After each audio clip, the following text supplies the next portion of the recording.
Alors moi je suis coach parental depuis 8 ans maintenant. Je suis à Joules-les-Tours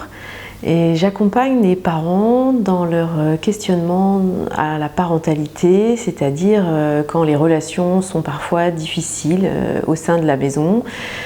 comment on peut trouver des solutions qui sont propres à chacun, il n'y a pas de recette miracle, comment on peut trouver ses ressources en tant que parent, reprendre confiance en soi en tant que parent pour vraiment accompagner les enfants. Donc je travaille vraiment avec les adultes, je ne vois pas les enfants, je n'ai pas besoin de les voir. L'idée pour moi, c'est d'aider les parents à aider leurs enfants. L'idée pour moi, c'est vraiment pas d'arriver avec des solutions toutes prêtes et de dire aux parents ce qu'ils doivent faire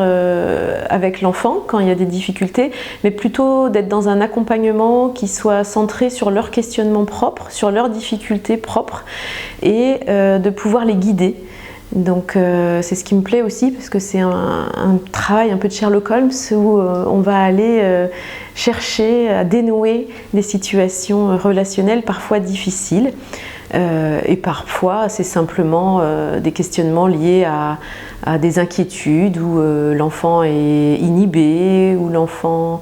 ne dort pas bien, ne mange pas bien et les parents vivent mal la situation ou se posent des questions sur leur façon à eux d'être les parents et pour moi c'est vraiment de les accompagner à devenir le parent qu'ils ont envie d'être. J'ai découvert le réseau des bienveillants grâce à Sandra avec Sonara, je ne connaissais pas, j'ai tout de suite été interpellée et intéressée par ce qu'elle propose.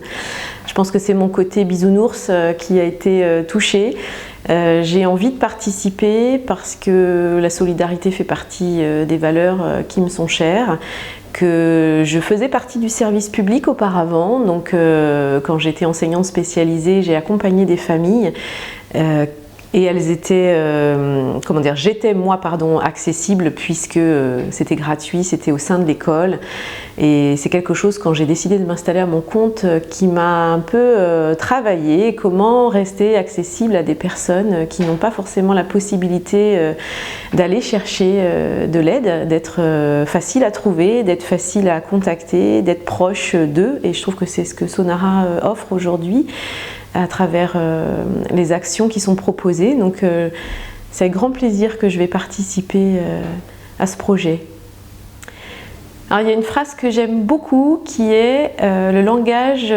du cœur n'est ni positif ni négatif, il est personnel. Et quand on parle à ses enfants, je trouve que c'est drôlement important d'avoir ça en tête, c'est-à-dire que je ne peux jamais être toujours de bonne humeur, c'est pas possible d'être toujours positif. Et on confond trop souvent positif et agréable. Parfois avec nos enfants on ne va pas être agréable et c'est pas forcément négatif parce qu'on viendra exprimer quelque chose de nous et de nos propres limites ou de nos propres besoins de parents. Donc voilà, soyez personnels, c'est ce qui est le plus important, le langage du cœur.